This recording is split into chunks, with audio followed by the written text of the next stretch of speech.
Thank you, Jordan. Good afternoon, Ralph. Good afternoon. How are you staying positive at the moment? Because obviously results haven't been great, and every week you get another setback with an injury, and you've obviously got to stand in front of your players and try and spur them on. How are you finding that at the moment when you must be finding it so tough yourself? When you look out of the window, the sun is shining, and it's still the best job in the world you can do. And I enjoy playing and working with my players, seeing them working hard on the pitch. Hopefully I find the right words, hopefully I find the right decisions and do the best I can to help them to win games. And this is our job. And it's not always winning. So like the sun shines outside, hopefully the sun shines on us on Monday evening. It would be nice. And one dilemma you've got now going into Monday's game is who plays alongside James Ward-Prowse, assuming fingers crossed he stays fit over the weekend. Have you given that much thought? Obviously, Alex came in against Man United and it was unfortunate what happened to him, but then you've also got Keggs as well. Yeah, that's it. But we have to say that we are always then a strong team if we are committed and working together. And it's not so much about individual quality, it's more about the mindset to work together and to fight together. Then we have a chance also with maybe not the best 11 to win games. We have shown this in the past. It's more difficult, definitely, against a strong side. Always in the Premier League, the problem is that it's never against easy sides, so it's always against good teams. But we have to do what we can do. I can tell them on Saturday and on Sunday that Ori is not playing. It definitely will not help us because he will also be out for the next 2 months. So we have to find solutions. This is our job, what we have to do. And you can be sure that we find some. Thank you. I'm sorry to hear about Ori's setback. Good luck for Monday. Thanks a lot. Okay, Ben Stanfield. Afternoon, Ralph. You were talking there about mindset, Ralph, and trying to improve the players' mindset. Of course, it wasn't great to hear after the Leeds game you having to say that the players had given up. It's probably a lot easier to work on tactics and in the auditorium and things like that. So how easy or hard is it to just try and encourage the players to improve their mindset when they're going through such a tough run?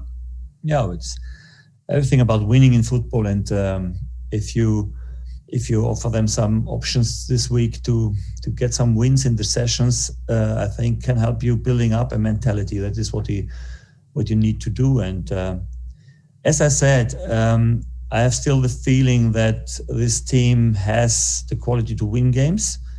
We are not so far away from what we have played in our best time, to be honest, because we have still a lot of chances. We don't give a lot of chances. Okay, in the last game against Leeds, if they have space, they create against every team a lot of chances because they are physically and mentally very strong in the moment because they have a good run. So it is never easy. Every team gave them a lot of chances, but against Chelsea, I think I didn't see a lot. If we didn't give them a penalty, I think it was also a chance to win this game. So as you see, when you see the performance, a part of from the result in the last months, I think we didn't get what we could get. I think, and to find this tool to bring the 50-50 games on our side, to let them fall on our sides, I think this is the challenge we have in the next weeks. And obviously injuries have been a big blow, as we know. You mentioned the other week that, of course, you're not getting a chance to use a lot of the rehab facilities at the club and things like that. Earlier this week, the Prime Minister set out a bit of a roadmap for the country. I just wondered within the club, Ralph, whether there's a bit of a roadmap about when you may be able to start using some of those facilities that might help injury and recovery. We're all hoping that everything comes back to normal. We're all hoping to get the vaccines for all the people in the country as soon as possible. I must say, what England did in this vaccine topic is amazing for me, really, and it gives everybody a big hope. The spring is coming, and hopefully also that people can work like they have done before, and we are also getting the chance to work like we have done it before, and it would be great for everybody, yes, and this gives you definitely a lift. Great, thanks, Ralph. Thank you. Okay, Tom Crocker. Hi, Ralph. Obviously, like I said, a big blow to lose Ori. He's such an important player, but obviously never a good time to get injured. But how much are you going to miss his leadership during this tough run as well? I guess you need someone else to sort of step up and take on that sort of role that he provides as well in the team. It's a big loss, that definitely, from his personality and everything. But it is how it is. What can I do? I cannot make it unhappen. So we have to make the other strong, who steps in for him. And this is my job. Not wish him all the best. I know that he supports us as much as he can from outside. And he was just in my office and said how he felt immediately that it is more than only a small injury, and the pictures showed that he was right. And finally, hopefully he's coming back stronger, and after this season, there's hopefully another one. Can I just check exactly how it happened? It looked like he maybe got his foot stuck in the ground, did he? Or was it a tackle more? What was the main reason? No. Do you know why? Strange injury, only a bad step from the foot, from the right one. This is a simple. I don't know if there was a injury before, or they don't know it, but some things like this can happen very quickly. Maybe when you have a little bit of stress and a lot of games happened in the past, but he was also out, so he was just coming back, and it's strange, yeah. If I just quickly add on that, obviously you say you lost Taki as well because of the slipping on the pitch. Would you expect a better sort of pitch? I know it's new at least, they've had a bit of problems with it. Would you have expected a better sort of pitch at this level, Premier League level, than a lot of players had problems with that pitch on Wednesday, sorry. Yeah, I've never seen such a slippery pitch so far. I know that they train 3 times a week on this pitch, and then you could also see that they are more used to it than we have been.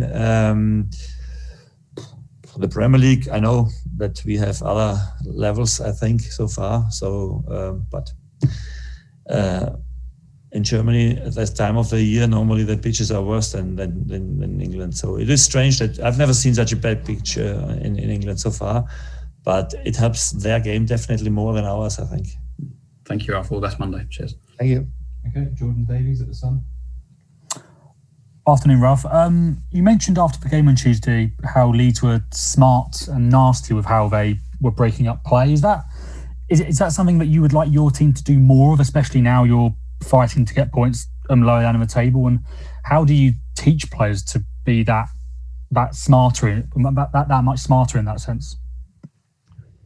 Yeah, I mean, we are definitely sometimes a little bit too nice, or we have been in the last weeks a little bit too nice. When we have a player from the opponent laying in our box, then we play the ball out. And when the opponent doesn't win the ball, they make a tactical foul and stop our attack. So this is something of a behavior we have here, a little bit too nice, but it's hard to change this because this is our mentality, this is our character. And the only problem is that you always get punished when you are nice or when you are correct and staying and sticking to the rules if you want to. Sometimes it's important in football to be a little bit nasty. We are nasty to be aggressive and to run a lot and to be always attacking like wild. But in this part, definitely, we are not the smartest ones. And do you have any? Have you had any experience in the past of kind of making teams nastier? How do you kind of get that into them? Yes, I had. But to be honest, I changed this behavior as a manager also because I had a year when I was promoting with Ingolstadt and we were, I think, the most nasty team in the league. And to be honest, in the end, it doesn't make you happy, also not as a manager, because it's a kind of behavior that... That's normally why I love the English football so much, because it is always honest and they don't roll away the players. They try to stand on the feet. It's still far away from all other leagues, I think, in the world that the football is more honest, and this is why I like it so much. Thanks, Ralph, and good luck on Monday. Thanks a lot. Okay, Tom Leach. Hello, Ralph. Can you hear me? Yeah, I can hear. Can I ask about the other injured players, just to kind of understand the time frame involved on it all? I know it's really difficult to put exact dates on injuries, but for Ibrahima Diallo, Theo Walcott and Carl Walker-Peters, how far along are they in their progress? Diallo, maybe Sheffield, Walker-Peters, Sheffield maybe a little bit too early, Theo Walcott after the international break maybe. Overfemi next year, Smallborn next season, or Romeo next season.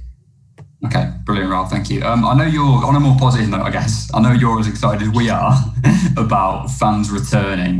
Taki Minamino, as I said, next week. Yeah. That's brilliant. Thank you. For the good news, eh? Yeah. Okay. Brilliant. At least a little boost. On a bigger boost, though, if I can ask about the prospect of fans returning, which is obviously something that I know you're as excited about as we are.